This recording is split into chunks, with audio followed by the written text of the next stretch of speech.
Redfield, what's shaken? Lament Butterfly, my gorgeous friend, how are you? Good morning, Sarcastic Freedom. Hello, Deadwalk. Hello, Darkbreaker. How are we? Yeah, we are deep diving into Phantasm. It's such a great friggin' movie, and it's a movie ahead of its time, in my opinion. The stuff that they did in this movie, we watched it last night in the Discord, and it was great. Yes, I'm playing with my camera again. Good evening, Don. How are you? Hello, Rainy. Yes, we're playing with our camera again. I don't know. I was feeling black and white today, but not fully black and white, so we're trying it out. What do you guys think of that? Evil is up and running, so you can do evil all you like. Commands should be working as usual, and all the noises should be off. But you know me. But yes, we watched Phantasm in the Discord last night. It's always a good time. Phantasm is a great time, actually. Why doesn't Soup show me live?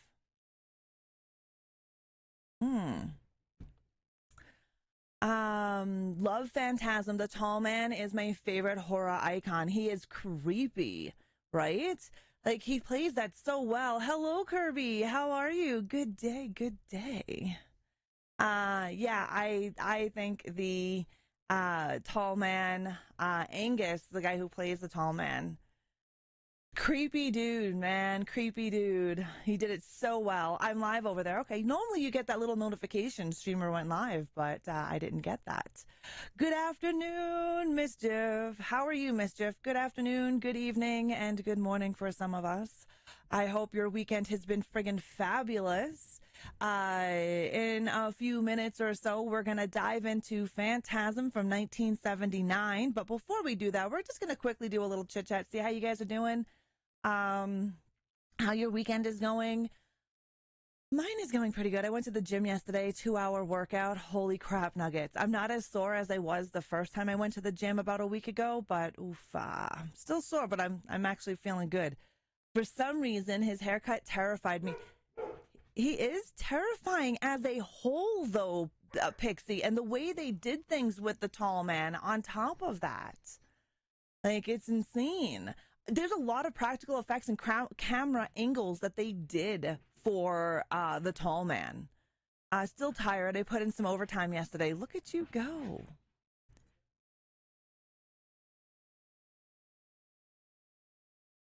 Oh, somebody's here. I wonder why Loki's going insane. Probably the neighbor boy. I always wanted more lore into Phantasm. We never saw enough, in my opinion, in the movies.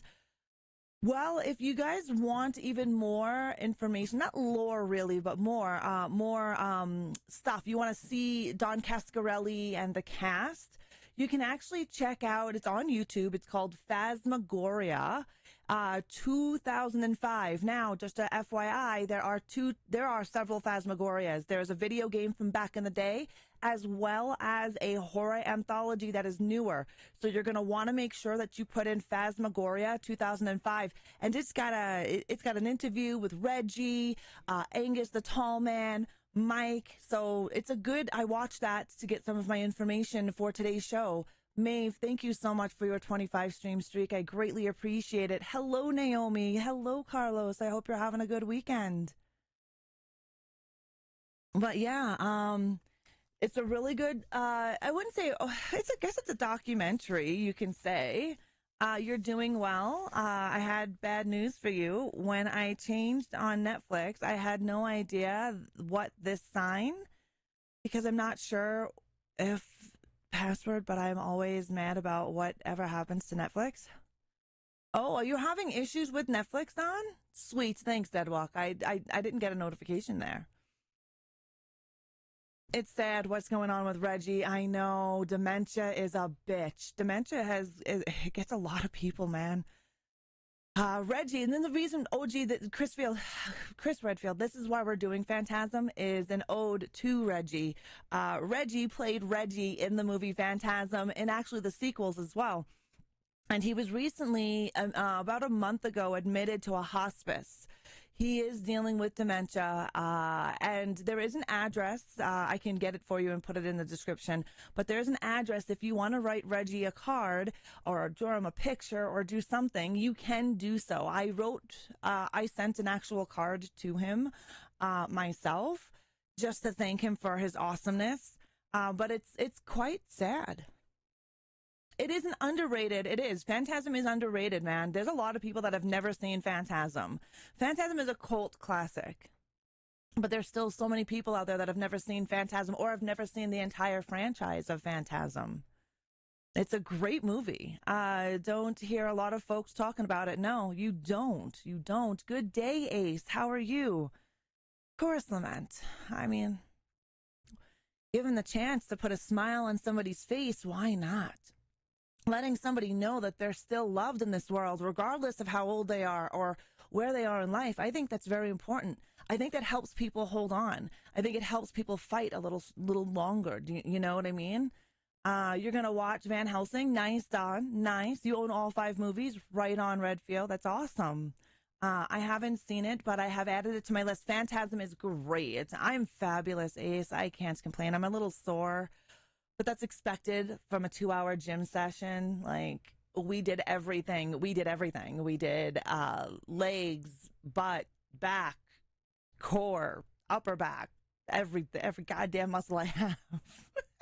But I'm getting better because I'm not as sore, right? The first few times I went to the gym, I thought I was dying. Like, I didn't know I had these muscles. Now I'm feeling quite good.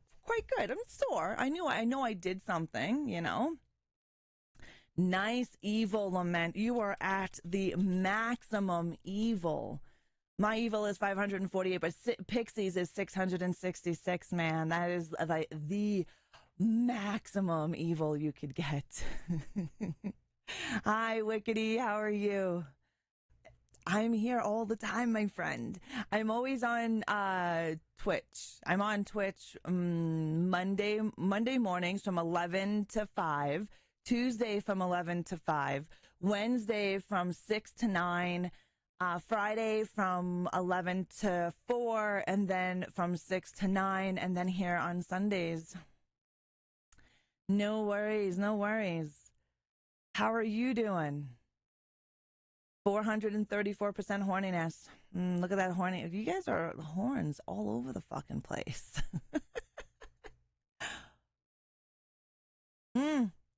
By the way, I am drinking out of my Raw Monster, Raw Werewolf coffee mug for Coffee Chat of Horrors. I figured I'd show it off. This is in my merch store if you want it, but I figured I'd show it off. This is me. The artist, Art for Glenn, drew me as a werewolf. He also drew me as a Dracula and as a Frankenstein's monster, and as the creature from the Black Lagoon. I saw a movie the other day from the 90s. It was cool. It was called Sleep Stalker. Nice. Nice. Sounds familiar. I just add a negative sign before my horniness, so that makes sense.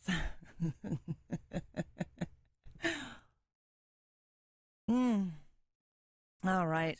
Phantasm has quite a bit that I'd like to dive into, so we're going to start a little bit earlier than normal. I have good news, Ra. My source for harder to get movies has all 4 Phantasms. That's great. Definitely check them out, Darkbreaker. I think Phantasm in 1979 is a film that was ahead of its time. I don't think it got the amount of notoriety come to the 80s, even the sequels as they go down the road, because a lot of people have not seen the sequels. And why? I don't know. I don't know why. Maybe the time they came out in a slasher-esque era when this is not really a slasher film. So I don't know. Last night when we were watching Phantasm, I was like, the older brother who's alive, he kind of reminded me of Han Solo. Like a little bit of a Star Wars kind of throw or nod there. I tried to find in my research if that was an actual like nod, or the way they just dressed him, right? Reaper 1923, how are you doing? Good day, sir. Aborted Satan. Thank you, Aborted Satan, for re-sacrificing your soul for 31 months. Mwah. Thank you very, very much. I've only seen the first two Phantasms, and I don't know why. Well, there was those killer Ewoks, man. Yeah. How do you like the camera color? I don't know if you guys are you vibing with the camera? If not, I can change it. Maeve, good day. Look at that twerking ghost face. Thank you for popping over on the soup side of things. But you think about it. The 80s were huge for slashers, right? 80s was all about the slashers. We had Friday the 13th, Nightmare on Elm Street, Halloween, Maniac, Madman. The list goes on and on and on and on. And Phantasm really isn't a part of that genre of a subgenre of horror. So it was definitely like a, you know, I think the sequels and stuff like that coming out during that time was not the greatest. Phantasm was an awesome movie. Those balls were crazy. It is. It's kind of purplish. It's like a light, not quite black and white.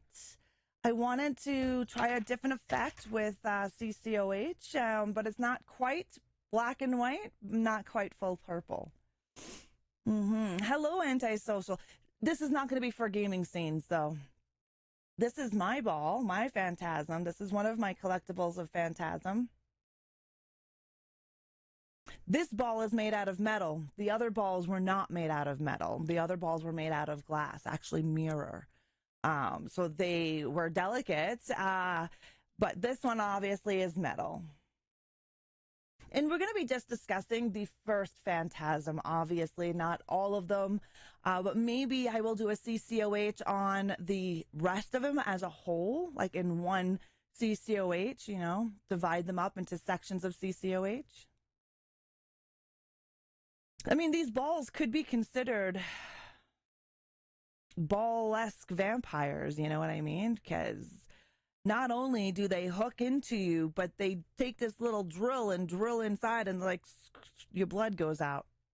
The movie was definitely something different. It was cool, kind of different horror. It was definitely different of the movies of its time. In 79, so in the 70s, late 70s, you had films like Black Christmas. You had films like The Town That Dreaded Sundown. You had Halloween.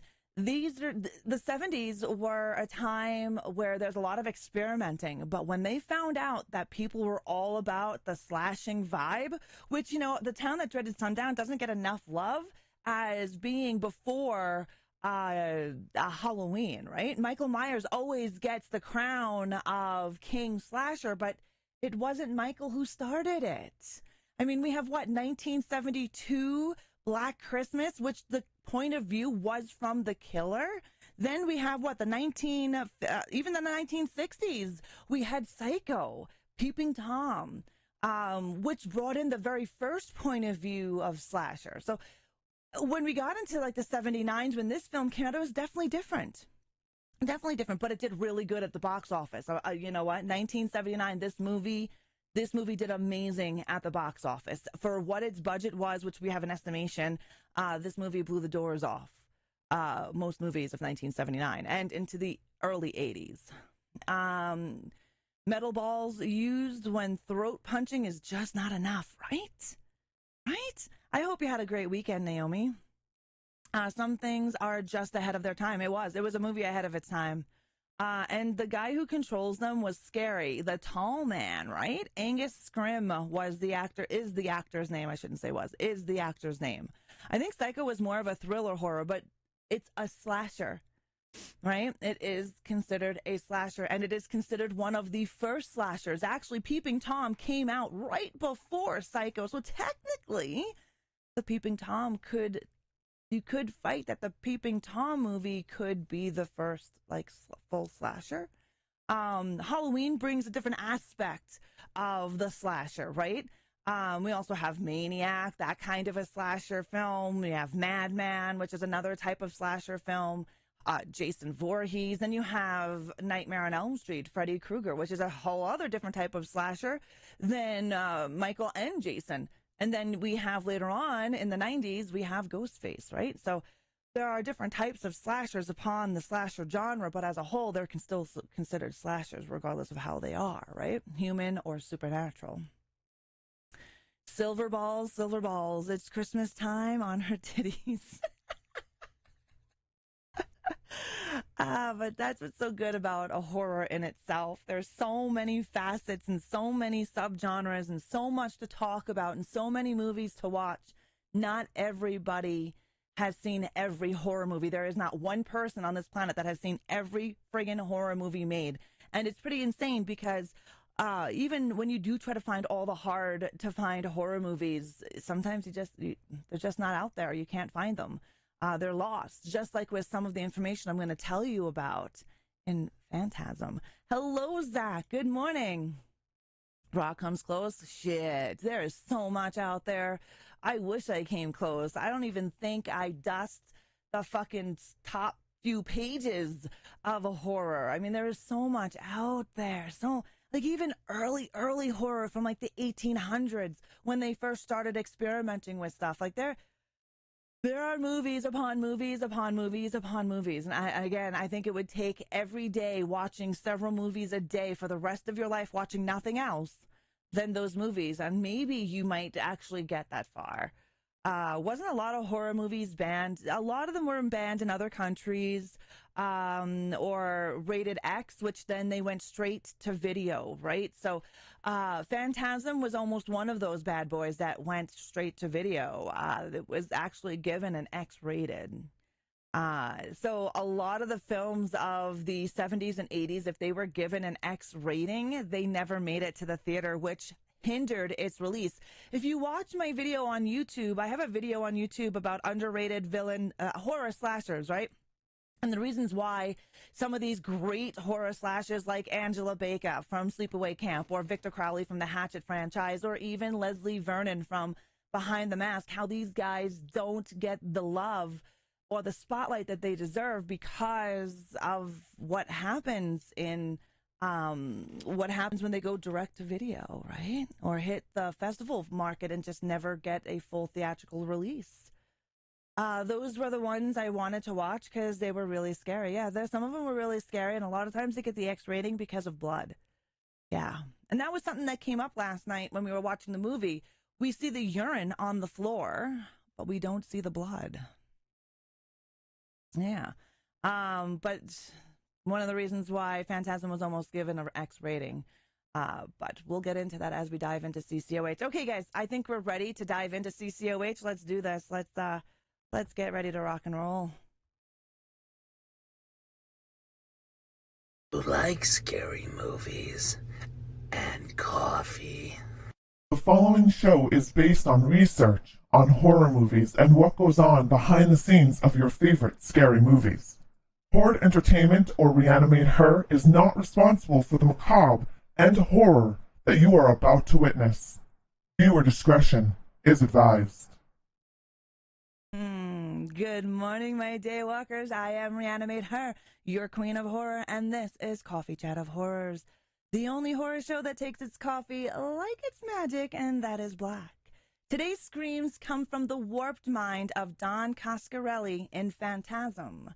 So buckle up, my ghouls, as we traverse the realms that nightmares are made of.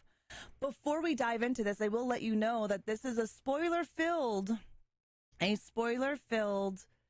information session. So if you do not want to see or hear what's going on, I would suggest to come back to this live stream or VOD later on after you watch it. But if you want to know more, make sure to stay tuned. I like how in some anime they color the blood white for Western audiences so it looks super disturbing instead of just bloody. Yeah, anime has a really good way of doing things, right? And they don't really get censored. Whereas in horror movies, well.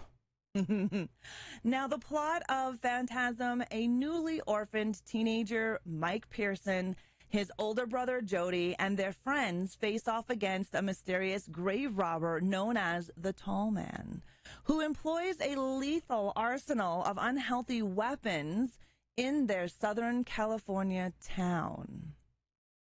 Now, when Phantasm opens up, you do not feel that this is a supernatural sci-fi-esque film.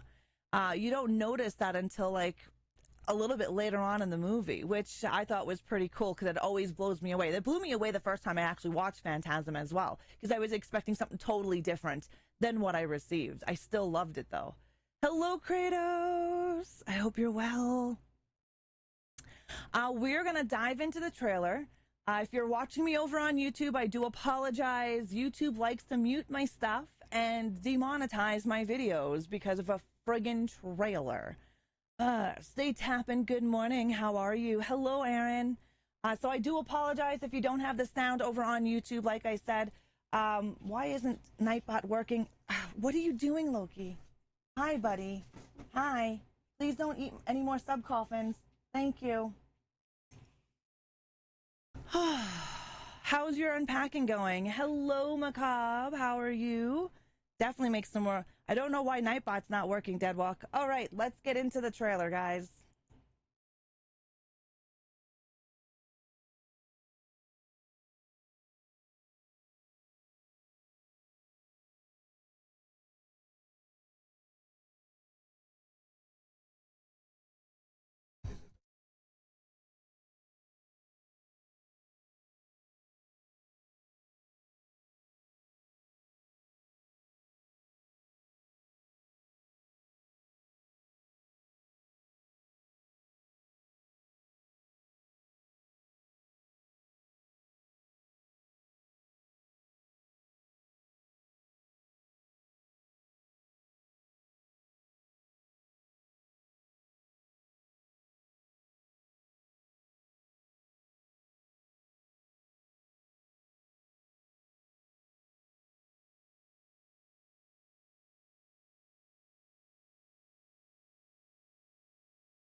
Phantasm.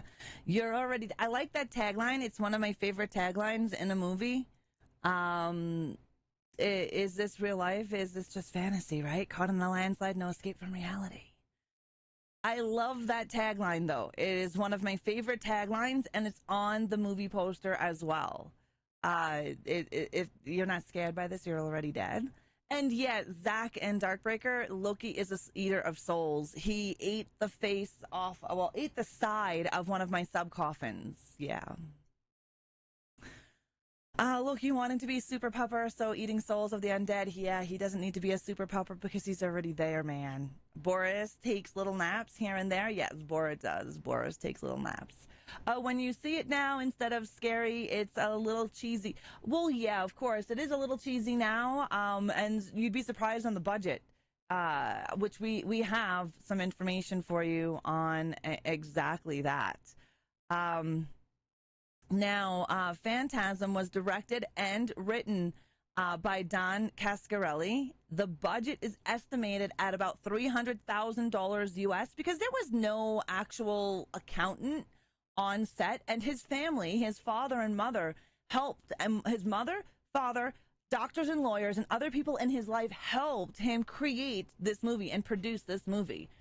So Don Cascarelli says that it's about a budget of $300,000, even though there was like no actual accountants on site. Devil, how are you doing today? But in box office, it grossed $11.9 million US. And it is a international sensation. This film went international and it is loved around the globe, which in its own right, that's bragging friggin' rights. Not every movie can say that, especially horror. Not every horror movie can say that. Going back into the 79 and so forth. I wonder why I've always been afraid of shit attacking me in bed. Frickin' horror movies, probably. Yeah, 300K is definitely low budget, especially of that time. And they're not even sure if it was that high. I am fabulous. That horror movie, yeah, profit margin, right? Shake your waffle.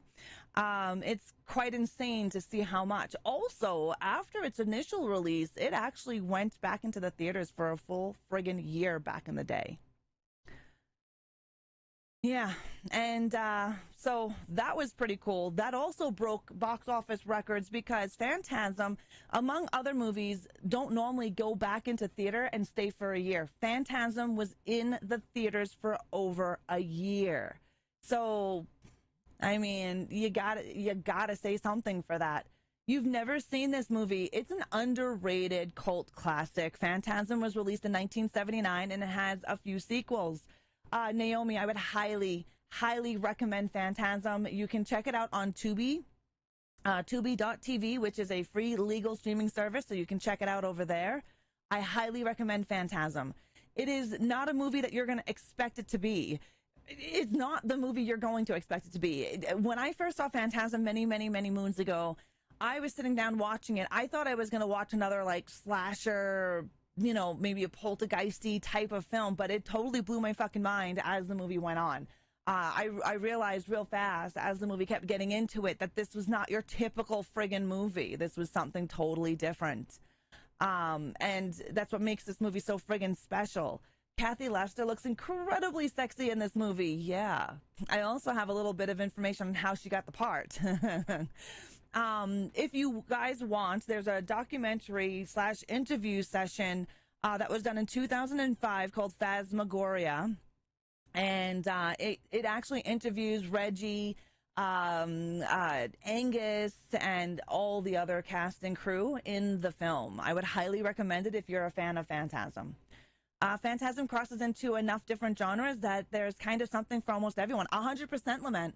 This movie touches so many different areas of the subgenres and genres that there is something for everyone. 100%. Although 300,000 inflation equals 1.3 million today, which is still considered a low budget movie today. But yes, I would agree. Very sexy. The Lavender Lady. And again, like I said, my favorite tagline, this movie has several taglines, but my favorite is, if this one doesn't scare you, you're already dead. And that tagline is famously thrown all the way around the movie posters. We're going to get into some of the behind the scenes for Phantasm. Don Coscarelli's mother designed some of the special effects, costumes, and makeup. Remember, I told you earlier that in that 300,000 estimated budget came from mom and dad and friends. And this movie was basically a family effort, which was really cool. We are going to have an ad that's going to start in about 47 seconds from now, so I'm not going to dive in any further. I don't want anyone who is not a sub to miss information. I mean, take Nora, the neon movie that ran away with the Oscars, only cost $5 million. Yeah, exactly.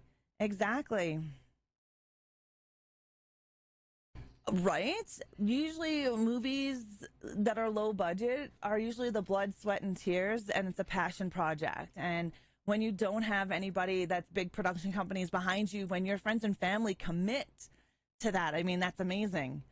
That's minuscule compared to regular studio horror. Yeah, 100% Shake, 100%. They spend billions of dollars on movies now. When I was 10, I watched this movie and found it creepy and did not watch it again until this year. And yes, watched it the year it was released. 1979, yeah. No luck in finding Phantasm on my Tubi in the UK. Oh, that sucks, Darkbreaker. I know it's in Canada. You might want to check it out in the US for Tubi. They also have the remastered version on Tubi.tv in Canada as well. So if you're Canadian like myself, you are able to watch the regular cut or the remastered version, which we watched the remastered version last night in Discord. And then we talked about it a little bit.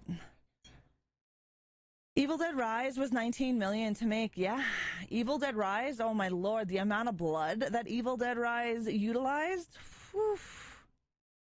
Thought I would check on there just in case. Yeah, you never know. You never know. I like how the 555, the director's mother, was the caretaker of just about everything else. Yep. Family affair, man. Family affair. So this is where we squirrel for a little bit because, like I said, I don't like non-subscribers missing out. I don't like putting information behind a paywall either. So we like to go off the road, so to speak, when we just sit here and wait. Yeah, I just don't like anyone to miss out on anything. Hey, Roth, how are you? Good morning, good afternoon, or good evening. Try Internet Archives. I know it's on the Criterion channel as well. That's how I watched it again in the UK. So Darkbreaker Reaper, who's in the UK, says try Internet Archive. That is how he watched it.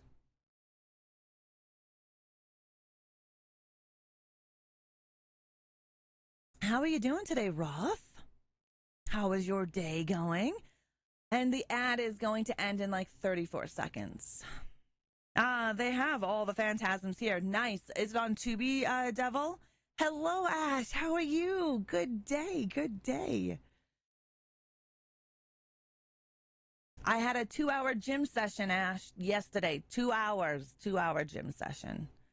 Well, the bread didn't rise correctly, so I know I can make these into breadsticks. See? When life gives you lemons, you make lemonade.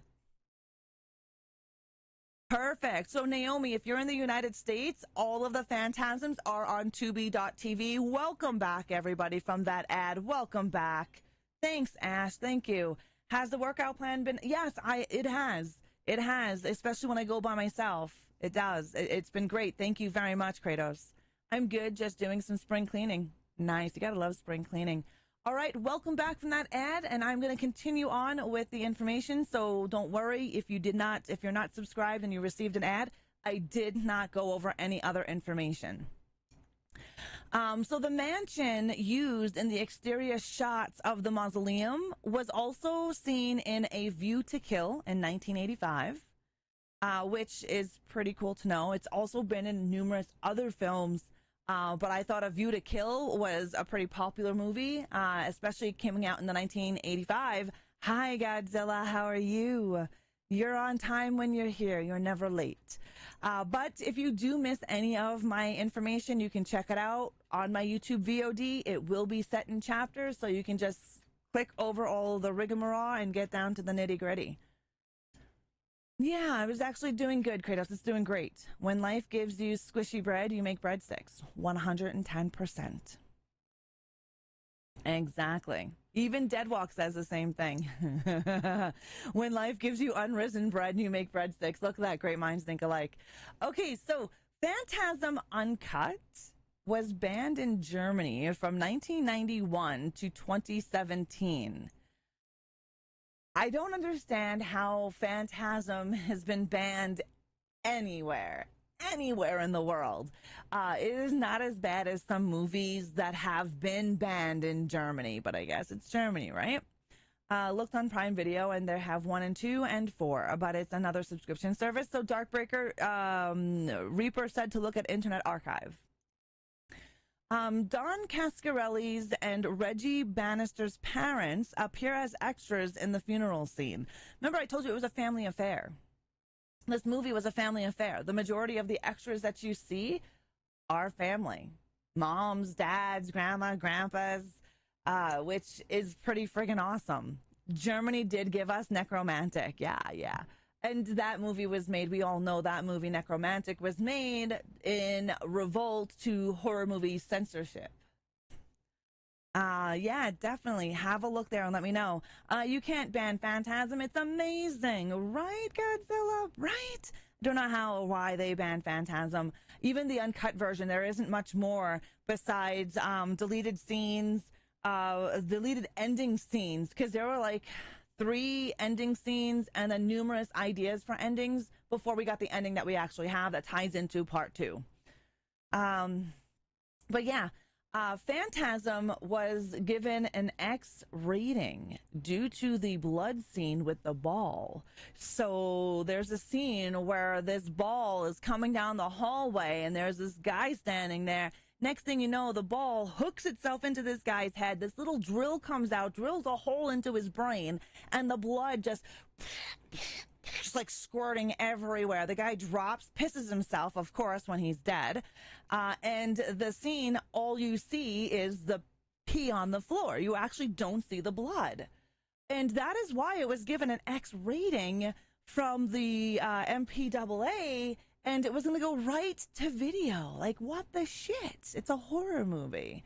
The company that was actually doing the distribution of the film had a friend on the board, and having that friend on the board, he was able to get the movie a rated R without actually cutting out anything. So I thought that was pretty cool. It's good to have friends in high places. I'm pretty sure that Germany banned Cannibal Corpse. Right? Puritan culture to be wild. They are wild. Best tea bag ever. It was a blood faucet. Wow, love a good sequel setup when done right. Well, that was was not done on purpose. They weren't really expecting to make a sequel. So when you see the ending in Phantasm, the ending that you received in the theatrical version, at that point in time, there was no script or anything for a sequel. It just happened that way. And I thought that was a pretty cool thing. But they did have other endings, and we'll get into that as we get a little bit further in our information. That looks what is like I'm listening to Autopsy and Watch Time. Oh, cool. Yeah, amazing fun fact for you there. We get a lot of those amazing fun facts. So, the awesome, amazing balls that we see in Phantasm, they were created with a simple practical effects. The balls were really made out of mirror. They were glass. They were made out of mirror. And back in that time, everything for the balls, the amount of balls that they made, the blood and all that stuff was a little under $1,000 when they got billed for the balls. Billed for balls. The balls were made out of a glass mirror, and the spheres were guided by a fishing line. A baseball pitcher threw the sphere, and the shot was printed in reverse. So they used fishing line, and you don't even see it, obviously. So when they're in that mausoleum and the balls are flying around, the ball is coming around and coming to get somebody, right? That is fishing line. And that is actually also a baseball pitcher, a local baseball pitcher throwing the ball. I think it was a high school baseball pitcher throwing the ball so it would move around that fishing line and act like it was flying all on its own. I mean, that cover picture scared the shit out of me back then. The tall man is a scary mofo. They always reminded me of Christmas ornaments and X-Acto blades attached to them. It was made all out of mirror, and then there was a little screw that they actually used. Everyone take a shot. Everyone, she said balls. Oh my lord, we would say balls here a lot. Now, a quick little thing about the ball itself, attaching itself to the man's head was filmed in reverse by pulling it off first. There was also a half a ball. It wasn't a full ball. It was a half a ball, and inside that ball was a blood. And there was also a hose that went down the actor's arm, which of course you don't see, and it's pumping. And of course, when he does this, the blood inside the half ball is spewing everywhere. And I thought that was a pretty cool trick when they were filming this, especially to be able to pull, like how they did it first was in reverse. And then pulled the ball off, and then all the movie magic that they do, and practical effects galore. I think that is pretty friggin' cool. Yeah, I recall it being a reverse shot. Hey, Ra, have you got a replica ball? Yeah, of course I do. I'm a Phantasm fangirl. I've got a few other things, too. A half a ball would be a great character name, right? The tall man is such a badass villain. He is. He is. Angus played a really great creepy guy. Even when Angus is walking, he's scary. So we saw in the trailer, you see how he was walking? That's a scary fucking walk. Everything about the tall man was scary. His haircut, his face, his voice, his clothing, the way he walked. Everything was creepy about that man. There wasn't anything not creepy about that man. You know what I mean? Do you guys remember the scene where Mike is in with the fortune teller and his friend, his school friend and her grandmother, and they're in the room and there's a table there and they've got this box and Mike puts his, of course, the young girls, like grandma says, put your hand in the box. And of course, Mike decides to put his hand in this dark hole into this box. And then he's like freaking out that his hand is hurting, yada, yada, yada. You guys remember that scene? And then the box like disappears. You can even hear him coming. Yeah, you can. You can hear him coming. Freddy Krueger versus the tall man. Yeah, Freddy, though, is supernatural. Tall man is supernatural, but in a different kind of realm. Anyways, that was done this way. So basically, the camera, the box was put on the table. Everybody sat still. Mike put his hand in, took his hand out. They stopped the film. The guy came in, grabbed the box, took the box out, and then filmed again. Everybody stood still. Nobody moved a friggin' muscle when they stopped the film to pull the box out. Then they added a dissolve to make the box look like it disappeared. Yeah, and then when I was watching the documentary Phantasmagoria in 2005, when I was watching that documentary, the guy actually goes over it and does an example right there on screen. He is like, here, I'll show you what we did. He put the box down. Camera was rolling. Camera stopped rolling. He removed the box, didn't move a muscle, and then boom, it's all gone. But they use a dissolve so it didn't look so like stopped and removed the box. It looked like the box kind of like faded into the background, right? And gone. I thought that was pretty friggin' cool. I thought maybe, you know, watching the movie that it was like a mirror, you know, an optical illusion, but it wasn't. The mausoleum. So the mausoleum stone-like interior was actually plywood covered with marble-colored plastic contact paper. How creative is that? Like, seriously, how creative is that? You would think, honestly, by the look of it, because you get to see some shots in that mausoleum. There are some shots where you're looking at everything in that mausoleum, and it does not look like plywood. It looks like it's actual marble. Exactly, Deadwalk. How inventive in filmmaking. And this is 1979. Actually, 1977. It took a year. It took a full year to film this movie, by the way. I'll tell you more about that in a little bit. The title was changed to The Never Dead in Australia to avoid confusion with the Aussie sex comedy Phantasm 1976, and it's spelled Phantasm. So Australia had a sex comedy called Phantasm 1976, and they did not want to get the movie and that TV show mixed up, so they renamed it to The Never Dead. Right?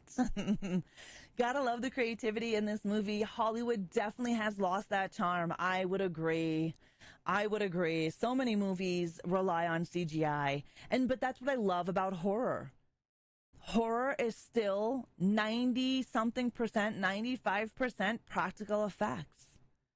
That's what makes horror stand out from other genres, because it uses, you can make it look real by using CGI, but you know, a lot of the times fans don't want that. I don't want that. I want practical effects. I couldn't imagine if there was, you know, sitting here watching Terrifier and watching that chick get saw in half from the vajayjay down. If that was CGI, come on.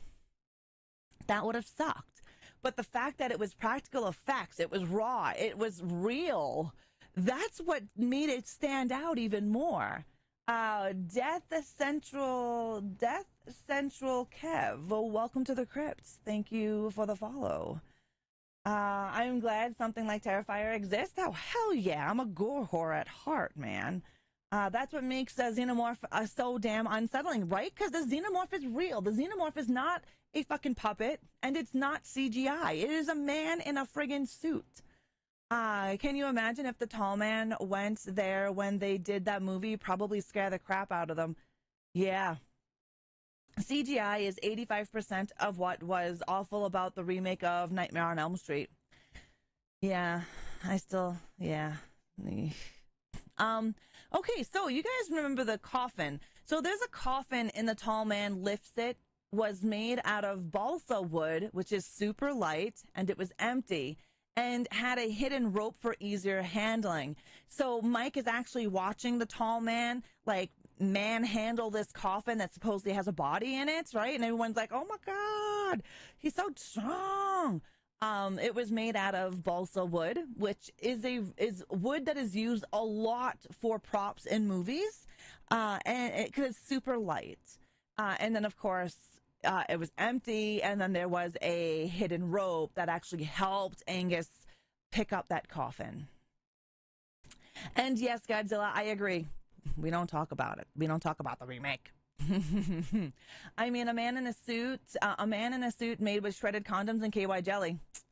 You gotta love it. I did do a deep dive into Alien and the Xenomorph, so if you're interested in that, that should be on my YouTube playlist for Coffee Chat of Horrors. We have a life-size Xenomorph in the living room. That is friggin' fabulous. Fabulous. Got in while you were talking about practical effects over CGI and Terrifier. Instant follow. Love me some Art the Clown and Slasher in general. Nice death. I'm a Terrifier fan. I prefer the first one over any of them, and I love Art the Clown and how sadistic he is. As you can tell, a quick little show here. If you can see him, I don't know if it's any bigger here. That's Art the Clown. Right there, he's an animatronic. But thank you for the follow. I do appreciate it. You found us as we are deep diving into a cult classic from 1979 called Phantasm.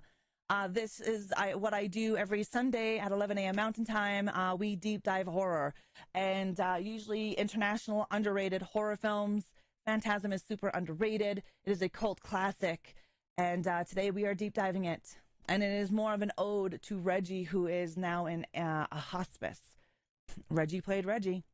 Okay, so there were a few endings that were cut from this movie. Some of them you can actually see in some of the director commentaries or the extended versions of Phantasm.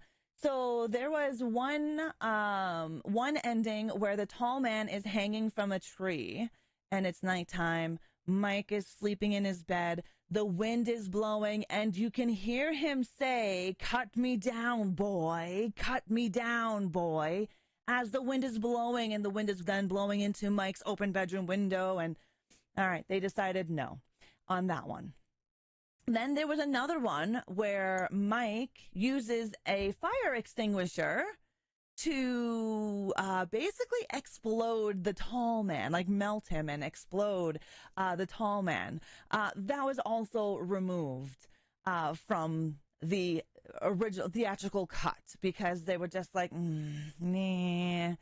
Yeah, he's awesome. I got a tattoo of Art the Clown not long ago, right on Death Central. That's awesome.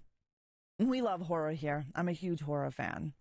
Art was insanely awesome in the first movie. He is great in the sequels, but too much padding in between everything.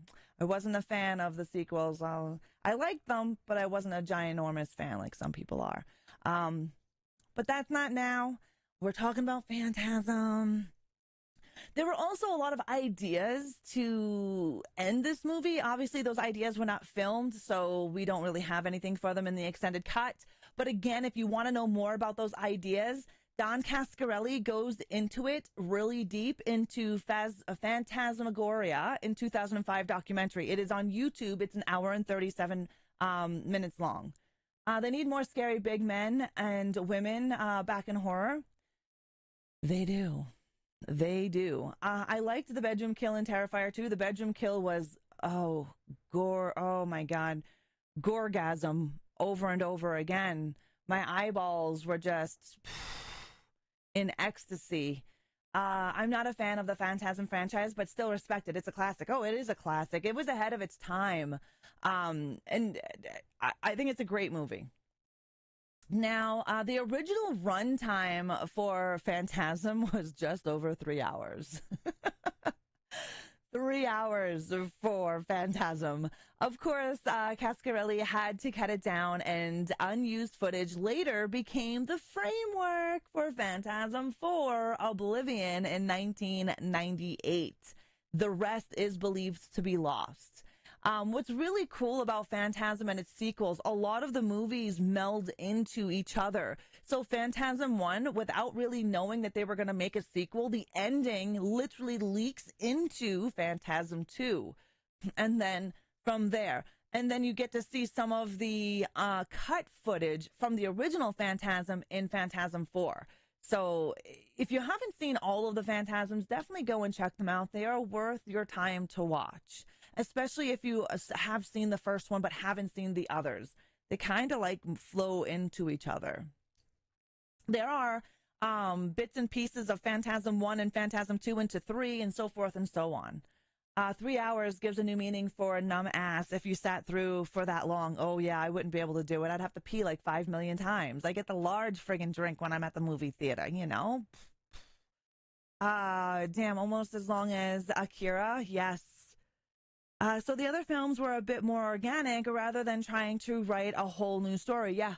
Yes, it was more organic than anything. Always loved when they did movies like that. It explains what has been happening. Yeah, it does, right? Lord of the Rings like, yeah. I thank you for the likes. Seriously, thank you for the likes over on YouTube. I do appreciate it. Speedy Misha, darling, how are you? So, okay. Remember you heard me say that this movie took over a year to shoot?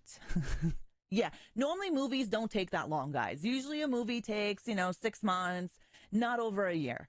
Cascarelli rented filming equipment only on Fridays, returning it on Mondays to save money, making the shoot last over a year in 1977. And that was kind of smart for having a low budget film and having literally your mom, dad, and friends supporting this movie with their own hard-earned money. Lawyers and doctors and others put money into this film, and what a way to save money than to rent the equipment on a Friday, because you're only paying for one day instead of several, right? So this movie did take over a year to film, and they filmed it every weekend for a friggin' year back in 1977.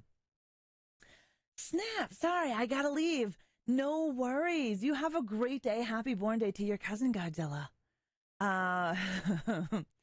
Yeah. I thought that was pretty friggin' cool as well. Like, I understand in saving money. This film, again, like I said, is estimated at a $300,000 budget. And that is an estimation by Dawn because they didn't have an accountant on set. And this was money that was given by mom and dad and other people to get this movie going. It still weirds me out so many years later that Peter Jackson did meet the Feebles, bad taste in Lord of the Rings. Yeah, he did. Do you know that he did? Okay, off the rails here just a little bit. Do you know that Peter Jackson created the masks for Bad Taste and the costumes in his mother's kitchen and garage? Like, I love Dead Alive, Brain Damage. It's a great movie. I think I did a CCOH on that one too. I think my 100K Streamlabs card wasn't added to my total from Friday. I can check. After stream, I can check, Speedy. It may not have. There was a lot going on Friday. There were some crazy times on Friday. It used to drive me and my brothers crazy waiting for movies to come out on VHS. Oh my God, right? Now we get movies within weeks of coming out of the theater. Back in the day, we had to wait eons, what felt like friggin' years. And that was mainly because of distribution, right? You had to find somebody that was willing to distribute your movie, and that was to pay for the VHS, the filming, the whole kit and caboodle to get it to distributed to video. But yes, it would drive us nuts. Such a creative genius, 100%. Limbs card, yeah, I have 40K. It says Okay. Was it a 100K or a 10K, Speedy? I'll have to take a look, and I will give it to you. I have no issues doing that. It's not like I'm hoarding these fucking limbs or anything like that. Yeah, we had it for it to hit video rental. Exactly. That took forever. I was searching for horror-related Twitch channel and didn't find a lot. No, you're not going to find a whole hell of a lot. I'm glad you found us as well, Death Central. I live and breathe horror every day. I love horror. I have a really big collection. I come to you live from my murder basement, and I do horror deep dives here on Twitch. I also do videos of discussions on YouTube, and I do play horror games during the week. Put a hand on the way. I know. Pull me back onto the road, Deadwalk. All right. Back to Phantasm. The film's Turkish title is called Manyak, which translates to psycho. Nice, Death Central. That's awesome. We love our horror fans. We have quite a few horror fans. Like Lament Butterfly is another queen of horror. She loves horror, talks horror, has a huge collection. And just like myself, we are Friday the 13th. We love Friday the 13th. Hello, Jeremiah. How are you? So how did Don Cascarelli get the inspiration to write Phantasm? You may have asked yourself a few times. Well, the title Phantasm was actually taken from Edgar Allan Poe's work, where the term frequently appears in Edgar Allan Poe's work. So he did take that from there, that inspiration. But the story originated from a dream Cascarelli had as a teen about fleeing down endless marble corridors while being pursued by a chrome sphere. So this was something that he pulled out of his childhood nightmares. And to focus on his writing, Cascarelli spent weeks in isolation in a mountain cabin outside of Los Angeles. And he sat there and wrote different things down. This is how he was able to create Phantasm. So another director that took something from his nightmares, we know Wes Craven did the same thing for Nightmare on Elm Street, right? It's insane to see the amount of nightmare fuel that these directors had as children, and now they turned that into something more. Also, you guys remember in The Tall Man's where his fingers are severed, and they fall off? The kid cuts them off, in the door. That idea came from Cascarelli punching a hole with his finger through a styrofoam cup and moving it around. That is how he came up with that idea. And I thought that was pretty friggin' cool. Horror really is therapy. It is. Horror is healing. 100%. Lots in the horror Twitch tag. There is, if you go to the horror Twitch, but a lot of them play video games, right? If you're looking for video games, not a lot of what I do. There really isn't a lot of what I do here on Twitch. It's a shame Doug Bradley doesn't do Twitch anymore. He's a busy man. He is a busy man. He does YouTube. It's a lot easier because it's recorded, right? And he can do it on his time. Whereas lives take up a lot of time, man. It does. It's a lot of time because you are producer, you are makeup, you are lighting, you are everything. And a live takes a lot of work. Don't get me wrong, recording a video takes a lot of work, but not nearly as much as a live. I need to watch the Phantasm movies. Yes, you do, Jeremiah. Definitely watch it. It's a great franchise. We'll start with one and then go from there. And I will tell you that this is not going to be the movie you expect it to be. 100%. Jason was my best before Art came in town. Okay, Art might have dethroned your Jason. Yeah, no, Friday the 13th will always be, Jason will always be my love. That is one of the first horror movies I've seen as a child, and has left its mark on me.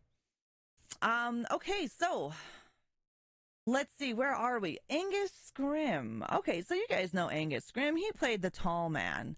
Angus Scrimm was already very tall at 6'4". All right, He was already super tall at 6'4". However, that was not good enough for the movie.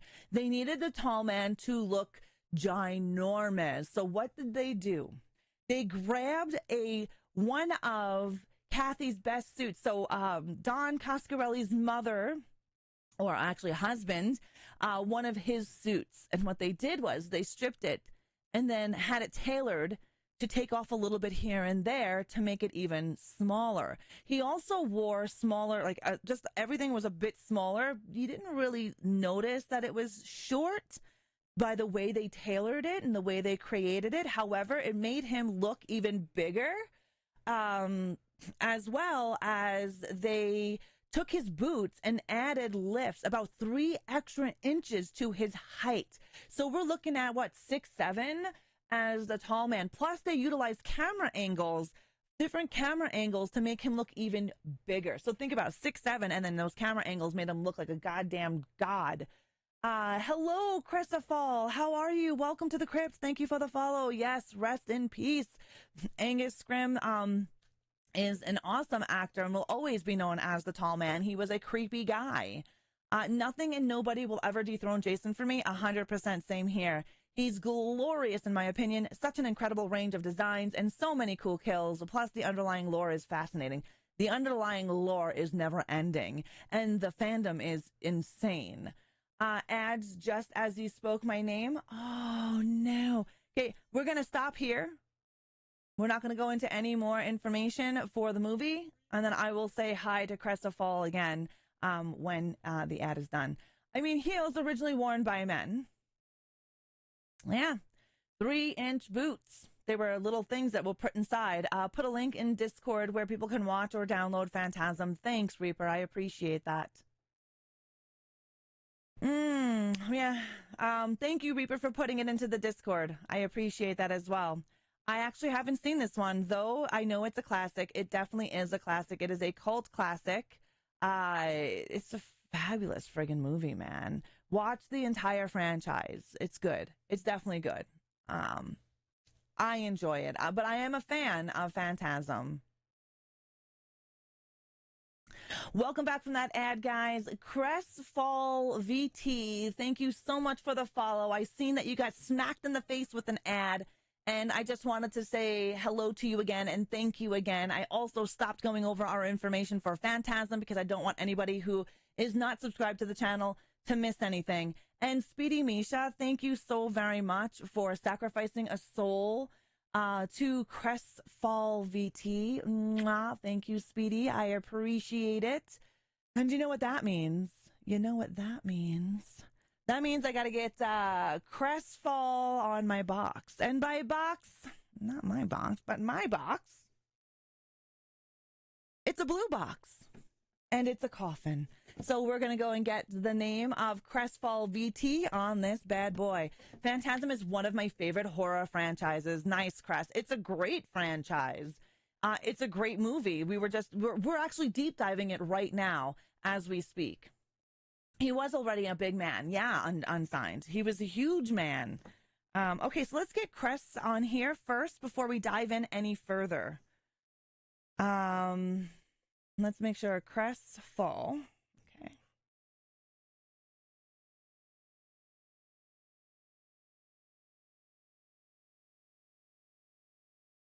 Now, a little bit of information for this gifted sub. 1, you get no more pesky ads. 2, your name gets onto this box and it stays on here forever and ever and ever. Even if you never come back to the stream, your name stays here forever. Also, it is not expected of you to resub in 30 days. The sub lasts 30 days and you get a lot of perks with that sub, but nobody expects you to resub. You are always welcomed here regardless of a sub badge. We're not, yeah, always welcome. Okay, so let's get back to Phantasm information. If you are just joining us, this is Coffee Chat of Horror's deep dive into Phantasm. If you've missed any of the information, you can check it out on my YouTube channel in a VOD with chapters. Now, some pop music culture influence here. Many bands were influenced by this movie, believe it or not. Now, The song played by Reggie and Jody, Sitting Here at Midnight, that was actually composed by Bill Thornbury himself. Now, Reggie also is a musician in real life, and he actually wrote songs while filming Phantasm. Unfortunately, those songs were cut out of the movie. However, he is an actual musician, and the little ice cream parlor that they were at made a small stage for him to play music and do music in their little cafe, which I thought was pretty cool. I learned that from the Phantasmagoria documentary in 2005. So I highly recommend it if you are a fan of Phantasm. It can be watched on YouTube. It's about an hour and 30 something minutes long. Also, some metal music, some metal bands. We all love our metal, right? So Entombed used it in their track Left Hand Path.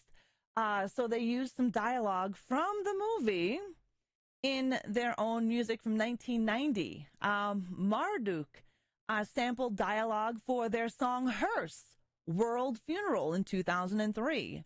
The Ravenous also used it on Assemble in Blasphemy in 2000, and a Hungarian band, Tormentor, featured it on their 1988 album.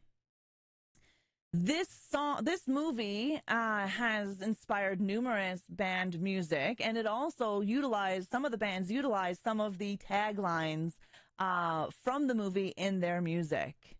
There is so many great soundtracks, 100% unsigned.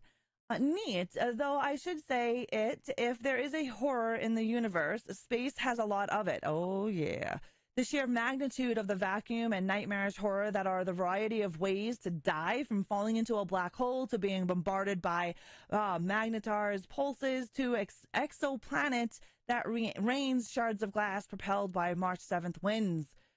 Space is scary, and so is water. There's a lot of things that we do not know that live under the ocean, that live so far deep that we cannot get there.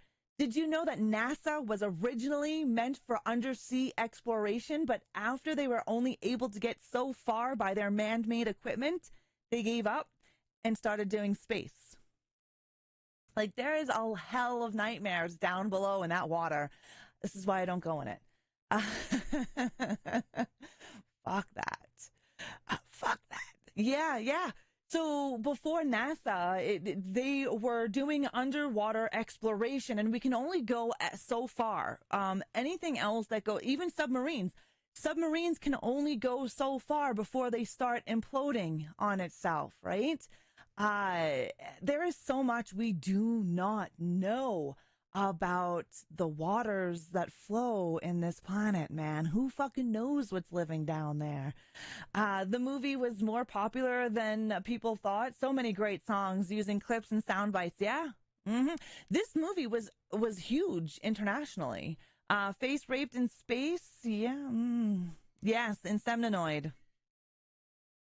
Probably with the ocean is the high pressure. Outer space has no pressure. Oh, 100% Speedy. It's night and day, right? Night and day. But you want to talk about horrors, like real horrors. Outer space would be scary. Just being left to die in outer space, to float around in outer space forever, to be alone. That is scary in itself.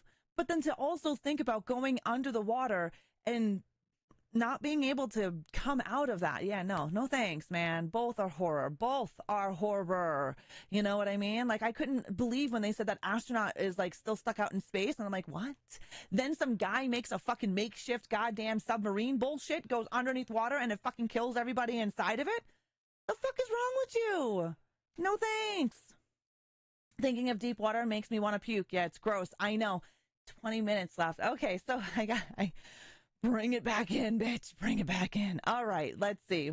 Okay, so in Italy, the movie was titled Phantasmi, which means ghosts.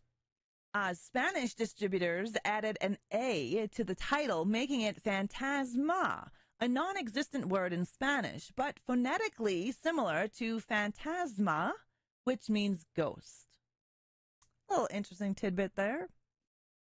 The iconic flying sphere scene ranked number 25 on Bravo's 100 scariest moments. And then I have some really cool stuff for you about the 71 Plymouth Barracuda, which was a beautiful friggin' car. Beautiful car. Now, the 1971 Plymouth Barracuda was chosen because Coscarelli admired one in high school. There was another student that actually had this vehicle, and he wanted one. Of course, didn't get one. However, in the movie, he is like, yeah, this is the badass car that we are going to be utilizing. Bill Thornbury customized it to feel more like his own, and the car became an icon as the chrome spheres in the Phantasm series, which it has. Like, this car is huge in the fandom for this film. Another tangent for a later discussion, cars and horror. Yes, 100%. Phone is dying. No worries, Kratos. No worries. Michael Baldwin learned how to drive in the Barracuda at only 14 years old. So this car played a huge role in the film. Not only was it something that Don Coscarelli wanted as he was growing up as a young man, it also became a cult classic within the movie itself. Do you know that car disappeared? They don't know if the car was sold, if the car was junked. Nobody has seen the car. After shooting, and they were done with the movie and the shooting with the car disappeared. Nobody, not even Don Coscarelli, knows where this car is. Like, what? How do you lose a fucking car? Do you know how much that car would be right now? How much this car would retail from Phantasm if someone actually had it and it didn't get junked? Not surprised, loads of stuff from films and shows end up missing. 100%. But a whole fucking car, Deadwalk? A whole car? I can see a mask. I can see a head. I can see a machete. I can even see a chainsaw. But a whole fucking car? Probably several times its original retail cost. Oh, 100%, Chris. 100%. Tons of things go missing off of sets. And then later on, find out on eBay. Okay, so the film was originally rated X, which I told you guys about earlier, due to the silver sphere sequence and a man urinating on the floor after dying. LA Times critic Charles Champlin helped get it downgraded to an R rating as well. So I did tell you that there was a few reasons why it actually went rated R, because originally it was rated X. The MPAA said, nah, you can't have that. It's rated X. That means direct to video. Thankfully, the guy who was doing the distribution, I believe was an African company that was doing the distribution, and they had a friend on the board that helped turn this into an R-rated film. Coscarelli's mother, Kate Coscarelli, held multiple roles in production under aliases, and then later wrote a novel adaptation of Phantasm, published in 2002, with only 500 copies printed. So if you were able to get your hands on one of those bad boys, that would be really cool to have in a Phantasm collection. And like I said earlier, the Phantasm movie is a family-made movie. Mom and dad put a huge budget into it. Mom and dad help with production. Mom helped with makeup, production, costumes, the whole kit and caboodle. And the suit, the black suit that Angus Scrimm is wearing as the tall man, is actually Don Father's best black suit that they had tailored. So it's like a whole family affair. So references to Dune are included. A bar named Dune, and a paint test scene similar to the Gom Jabbar test is also in this movie. Remember last night I was in the Discord and I was talking to you guys as we were watching Phantasm, and I said, that had a very Han Solo feel. The one older boy. I'm like, because the look of him also looked like Han Solo. I mean, the jacket, the leather jacket, the way his hair did, the shirt, just the way he acted in this movie, it was very similar to Han Solo. Yes, Dune, the Ganja Bar. Hello, Quindy, how are you? The funeral home. So the funeral home wind machine scene. Okay, so it's the end, towards the end of the movie. Mike, the friend, and Reggie are running out. The wind is blowing. Reggie gets stuck behind, technically, by himself, and the wind is flying and blowing. That is made by a huge wind machine. And Michael Baldwin, who played Mike, literally threw tiny stones into the fan, which then hit Reggie Bannister and Kathy Lester multiple times. Kathy Lester plays the Lavender Lady, which is also a counterpart of the Tall Man. How Kathy Lester got the actual role for the Lady in Lavender, she was doing a test run, and she was there in a lavender dress, and Don Coscarelli liked her so much, and she portrayed that evil sensuality that she had. He called her back. Also, in the scene where Kathy is topless, that is not Kathy, by the way. That's not Kathy Lester. They had a body double. In that scene where she's on top of the one boy, the older boy, she was supposed to be in a bra, but last minute they changed that, and Kathy Lester wasn't comfortable with that. So Don was like, "Are you okay with a body double?" And so they brought a body double in. So Kathy took her mom to the opening of Phantasm, and they're watching this movie, and the scene where she's on top of the guy and it's full breast and you see the knife come out, she screams because she wasn't expecting that. And her mother turns to her and says, "You should have done that scene because your breasts are better." What a thing, man. Proof that Dune is the greatest sci-fi novel ever written. Yeah. I thought that was hilarious. I'm like, nice, Mom. What a great way to, that information that I received was literally in an interview with Kathy Lester in the Phantasmagoria 2005 documentary. They interview Angus Scrimm, Reggie, all of them, Michael. They interview everybody, and they sit and they talk about the movie and their experiences. They also go over Phantasm 2, 3, and 4. So I'm going to highly recommend it. And again, you can find it on YouTube. It is about 1 hour and 37 minutes long. And if you're a fan of Phantasm, I highly recommend you checking out this video on YouTube. May your parents believe in you like the parents of everyone in Phantasm did, right? 100% macabre. All right, so my thoughts, my final thoughts on the film Phantasm. To me, Phantasm was ahead of its time. Watching it for the first time, you might not immediately recognize it as a supernatural, alien-esque, netherworld horror film, which it has a little bit of everything for everyone, which adds to its eerie and mysterious atmosphere.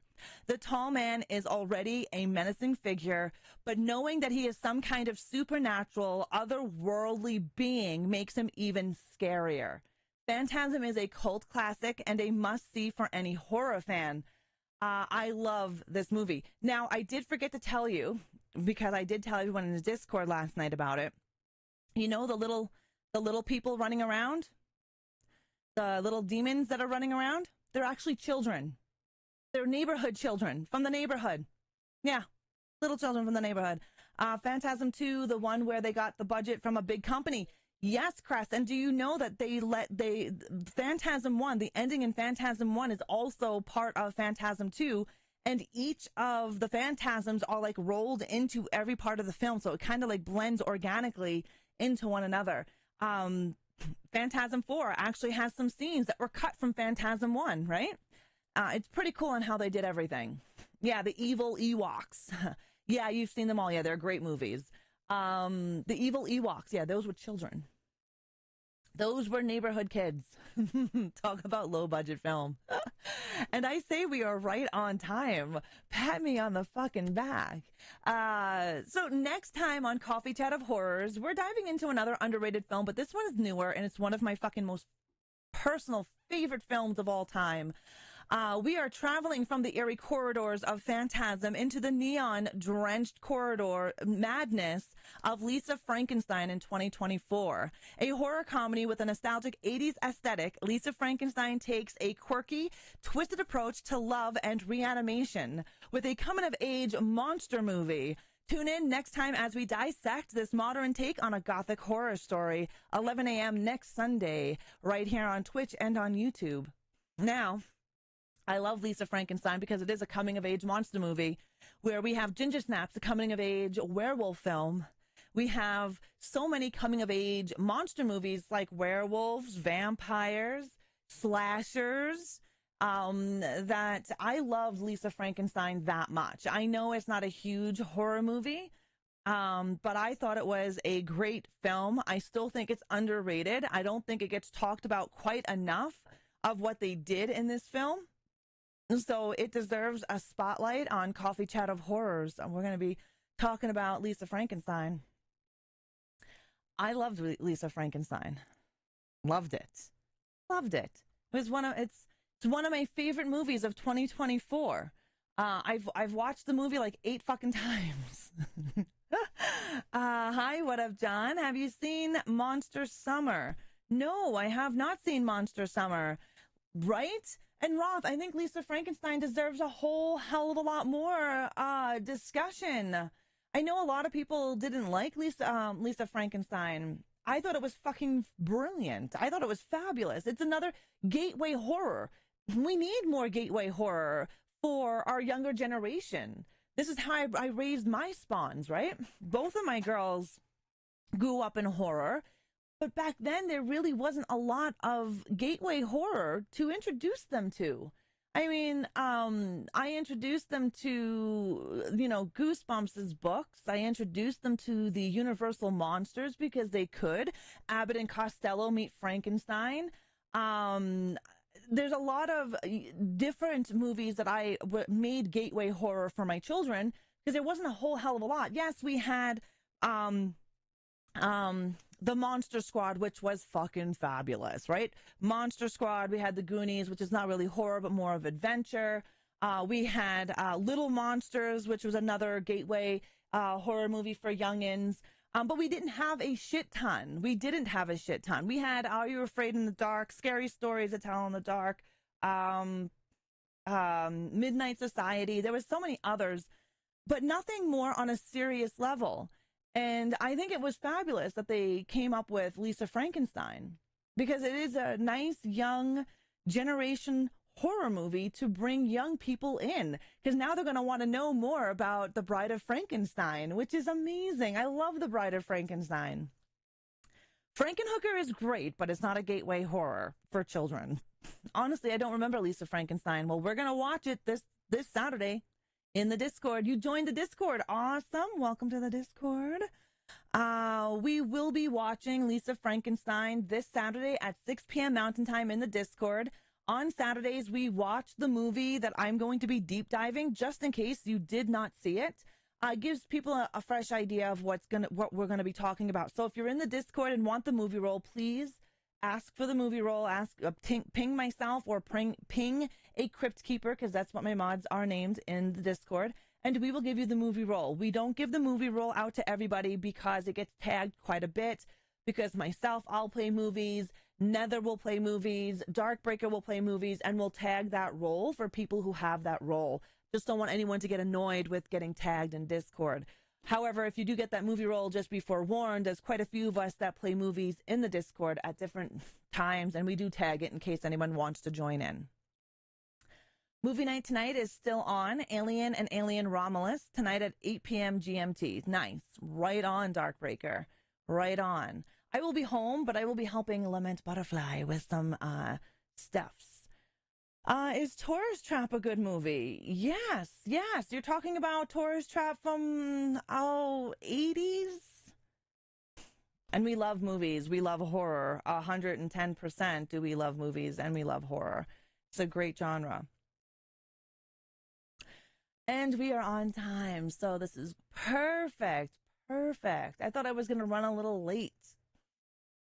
Yeah, Tourist Trap is a great movie. Yes, then watch Tourist Trap. Because there's other movies named Tourist Trap. Just letting you know. I believe Tourist Trap with Johnny Depp and what's the one with the lips? What's her name? Angelina Jolie. That's it. Johnny Depp and Angelina Jolie. Oh, is that Tourist? Yeah, Tourist Plan? I don't know. It's Tourist something. Tourist Trap is such a good movie. It is a fun movie. Yeah, definitely fun.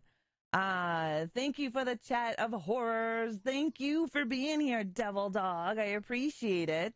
Have you seen in a movie, it's called Zombies? Yes, I know what zombies are. I've seen zombies.